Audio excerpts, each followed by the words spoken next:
Iron man 1 की Hindi explanation और आप देख रहे हैं बिंज वॉच।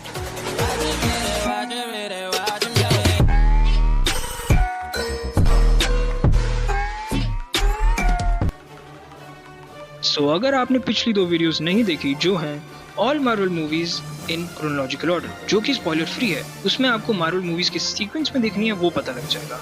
और दूसरी video all Marvel movies explained इन हिंदी, जिसमें आपको अभी तक की आई सभी मार्वल मूवीज की कंप्लीट स्टोरी पता लग जाएगी। लिंक आई बटन और डिस्क्रिप्शन में मिल जाएगा। और अब बात करते हैं 2008 की फिल्म आयरन मैन की, जो कि मार्वल यूनिवर्स की सबसे पहली मूवी है और इस सुपर हीरो का हर कोई दीवाना है और इसके बारे में सब जानते हैं, पर कई लोगों को इस सुपर हीरो के ओरिजिन के बारे में नहीं पता। तो चलिए देखते हैं। इसकी कहानी चल रही है साल 2010 में, जिसमें बात करी जा रही है टोनी स्टार्क की, जो कि बचपन से ही जीनियस था।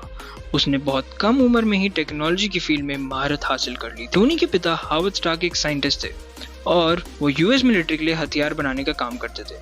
जब टोनी 21 साल का था तब उसके माँ बाप एक कार एक्सीडेंट में मारे गए, जिसके बाद टोनी और उसके पापा के दोस्त ने मिलकर इंडस्ट्री को संभाला, जहां टोनी स्टार्क अपनी कंपनी स्टार्क इंडस्ट्रीज का मालिक था और ओबराइस्टेन उसका मैनेजर था। टोनी ने अपने देश के लिए बेहतर से बेहतर मिसाइल बनाई और अपनी कंपनी को ऊंचाइयों पर ले आया, लेकिन टोनी बहुत ही केयरलेस आदमी था, जिसकी वजह से ओबराइस्टेन उससे चिढ़ता था। एक बार टोनी स्टार्क अफगानिस्तान जाता है और वहां पर वो मिलिट्री को अपनी जेरिको मिसाइल का डेमो देता है। लौटते वक्त उन पर एक आतंकवादी हमला हो जाता है।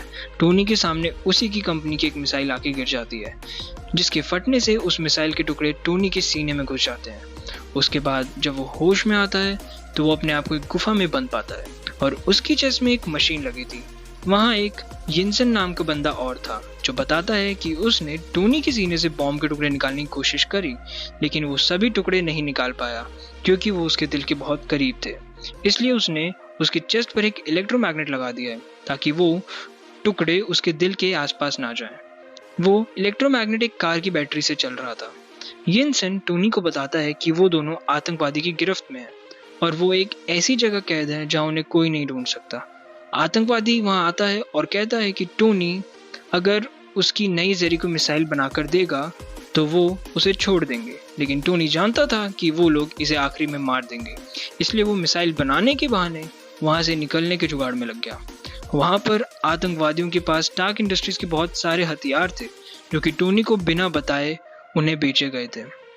टोनी इन हथियारों को इस्तेमाल करके एक आर्क रिएक्टर बना देता है, जो कि इलेक्ट्रिसिटी जनरेट करने वाला एक डिवाइस है, जिसका इन्वेंशन उसके पिता ने करा था। उसके पिता ने एक बड़ा आर्क रिएक्टर बनाया था जो कि इनकी फैक्ट्री के लिए एनर्जी जनरेट करता था, लेकिन टोनी ने आर्क रिएक्टर का डिजाइन काफी छोटे लेवल पे ही बना लिया था ताकि वो उसे अपनी चेस्ट में लगा सके और कार की बैटरी से छुटकारा पा सके। इस आर्क रिएक्टर में इतनी पावर थी कि ये उसके चेस्ट में लगे इलेक्ट्रोमैग्नेट को कई सालों तक चला सकता था, लेकिन टोनी ने आर्क रिएक्टर सिर्फ इलेक्ट्रोमैग्नेट को पावर देने के लिए नहीं बनाया था, बल्कि वो इसका इस्तेमाल किसी और चीज के लिए करना चाहता था।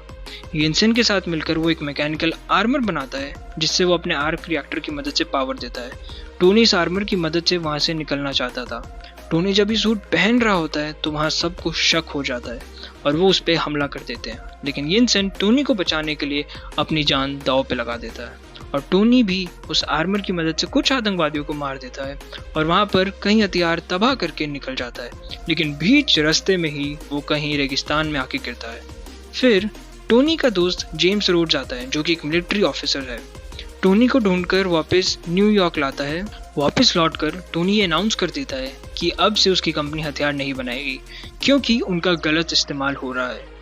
उसके इस डिसीजन से ओबराइस्टेन और कई लोग उस पर गुस्सा हो जाते हैं, लेकिन टोनी अपने फैसले पे अड़ा रहता है और वो वेपन मैन्युफैक्चरिंग की बजाय रेडियो एनर्जी सोर्स और आर्क रिएक्टर टेक्नोलॉजी पे ध्यान देना शुरू करता है।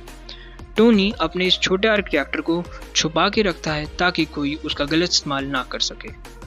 फिर वो एक ज़्यादा पावरफुल आर्क रिएक्टर बनाता है और अपनी असिस्टेंट पेपर पॉट्स की हेल्प से उसे अपनी चेस्ट में लगा लेता है। इसके बाद टोनी कई महीनों तक अपने लैब में रहकर एक बहुत ज़्यादा एडवांस आर्मर पे वर्क करता है, जिसे वो अपने नए आर्क रिएक्टर से पावर देता है। टोनी ने ये नया आर्मर अपनी सेफ्टी और बुरे लोगों को मिटाने के लिए बनाया था। फिर टोनी एक चैरिटी इवेंट में जाता है जहां उसे एक रिपोर्टर बताती है कि उसकी कंपनी के हथियार अभी भी आतंकवादियों को बेचे जा रहे हैं, जिससे वो गांव के लोगों पे जुल्म कर रहे हैं। इसके बाद टोनी अपना नया आर्मर पहन के आतंकवादियों के बेस पे जाता है। वहां वो कई आतंकवादियों को मारकर उनके सभी हथियार तबाह कर देता है और गांव के लोगों को बचा लेता है। उसके बाद ओबराय स्टेन उन लोगों से मिलता है जिन्होंने टोनी को कैद करा था और ओबराय स्टेन ने ही इन आतंकवादियों से टोनी को मरवाने की कोशिश की थी, लेकिन इन्होंने ओबराय को धोखा दे दिया था, इसलिए वो इन आतंकवादियों को मार देता है। ओबराय स्टेन इनसे टोनी का पुराना आर्मर और उसका डिजाइन ले लेता है। इधर टोनी अपनी असिस्टेंट पेपा को कंपनी का मेन कंप्यूटर चेक करने बोलता है ताकि उसे इलीगली बेचे हुए हथियारों के बारे में पता चल सके। जब पेपा उस कंप्यूटर को चेक करती है तो उसे पता चलता है कि ओबराय स्टेन गैर कानूनी तरीके से गलत लोगों को हथियार बेच रहा है और उसी ने टोनी को मरवाने के लिए वो आतंकवादी भेजे थे ताकि वो कंपनी का मालिक बन सके। पेपा ये सारी इन्फॉर्मेशन कॉपी कर लेती है और फिर वो शील्ड के एजेंट फिल कॉल्सन को भी मिलती है जो टोनी से मिलना चाहता है और उसे ये इन्फॉर्मेशन भी देती है।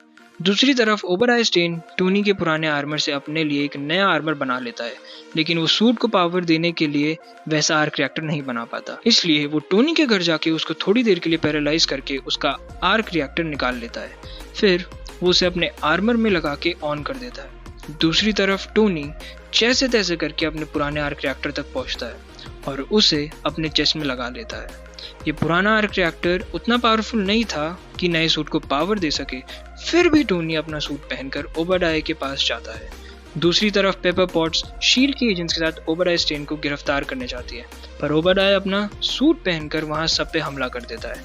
तभी टोनी वहां आके ओबराय को रोकता है, लेकिन उसके सूट में पुराना आर्क रिएक्टर लगा होने की वजह से वो ओबराय के सामने कमजोर पड़ जाता है, इसलिए टोनी उसे अपने कंपनी की छत के ऊपर लेके आता है जहाँ वो बड़ा आर्क रिएक्टर लगा हुआ था। वो पेपा की हेल्प से उस आर्क रिएक्टर को ओवरलोड कर देता है, जिसकी वजह से ओबराय स्टेन मारा जाता है। अगले दिन स्टार्क इंडस्ट्रीज में एक प्रेस कॉन्फ्रेंस होती है उस हादसे के बारे में जानने के लिए। शील्ड के लोग टोनी को मीडिया के सामने झूठ बोलने कहते हैं, लेकिन टोनी सबके सामने ये बताता है कि वही आयरन मैन है। मूवी में फिर पोस्ट क्रेडिट सीन आता है जिसमें शील्ड के डायरेक्टर निक फ्यूरी टोनी के पास आते हैं और उसे बताते हैं कि वो दुनिया में एक लौता सुपर हीरो नहीं है, उसके जैसे इस दुनिया में कहीं और हैं, और वो टोनी से एवेंजर्स इनिशिएटिव की बात करते हैं। मूवी यहीं पर खत्म हो जाती है, पर ये वीडियो नहीं, क्योंकि अब मैं कहूँगा please like, subscribe and share. With that said, signing off, keep watching, binge watched.